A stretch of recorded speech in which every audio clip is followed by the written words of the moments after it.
Anak, dito na lang kayo mag-group study sa bahay pala. Alam ko yung mga group study na yan. Dad. Walang group study na mangyayari.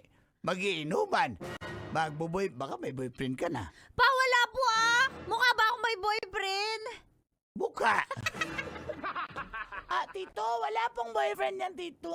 Doon lang kami sa bahay, Tito, promise. Papa, ano po, kaya hindi pwede dito sa bahay natin, wala tayong lampshade. Di ba pag may group study, dapat may lampshade? Oo nga. Hindi ka kasi bumibili sa Lazada eh. Sa Shopee kasi ako eh. Mag-order ako. Sige po, pero kailangan na po mamaya. Siyempre ilang Ngayon araw. agad? 3 days po dadating yung Shopee kailangan ko na po ngayon. Kaya doon muna po, kasi maraming lampshade po kila Trixie, di ba Trixie?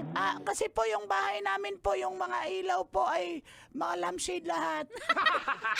Mayaman po kasi dad sila Trixie, kaya po Hindi kami mayaman, girl. Girl, sabihin mo na. Opo, mayaman daw po kami. Ay, Dad, tanongin mo kung anong... Anong dad? Wala tayong barko. Papa lang. Hindi kayo mayaman. Tanongin mo kung para malaman mo na legit mayaman talaga yan. Trixie, mayaman ba kayo? Sabi po niya, mayaman daw po kami. Marstan, sabihin mo may yate kayo. May yate daw po kami. Parang alanganin to. Darling, Lagyanan daw. Ay, ano bang papayagan ba natin to, darling? Saan? Mag-group study nga daw. Anong star-studded? Ay, Diyos. Ako na nga alam mo. Ano ba yun yung New Year, yung Christmas lighting, star-studded? Uy, tapos na yung Christmas eh. So, nanay. Sige, umalis ka na nga. Payagan mo na. Alam mo namang napakasipag. Manang-mana sa akin yan eh. Hindi nagmana sa'yo yan eh. Ikaw eh. Dati pag group study eh. Gusto mo eh. Kasi may mga kaklase kang babae na sumasama. Ay, nako. Payagan mo na yan. Masalamat po, ma. Pumayag po kayo. Kasi si Papa po kung ano-ano yung iniisip. Siguro ganyan po kayo, Papa, nung bata kayo, nag-aaral kayo. Oo, ganyan talaga ako. Diba? Wag niyo pong ibintang sa akin yung gawain niyo. Mabait po akong bata. Tanong niyo pa po kay Trixie. Di, walang nagliligaw sa akin. Opo, wala daw po naliligaw sa kanya at mabait daw po siya. Mas wag mo lagyan ng daw. Mayos ka.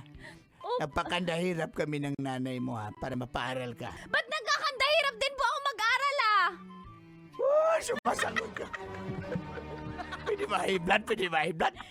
Sinasabi ko sa'yo unahin mo muna yung pag-aaral na yan bago magjowa-jowa. Naintindihan mo? Promise po, tingnan niyo po, sumusumpa po ako sa harap ng sa harap ni Trixie. Di ba Trixie sumpa sa'yo? Opo, sumumpa po siya po. Mayaman pala kayo eh, no? Mayaman po. Mayaman. Sige, saan nga kayo nakatira sa subdivision?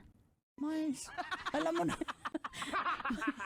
Mars, saan ba kami nakatira, Mars? Sa ano po?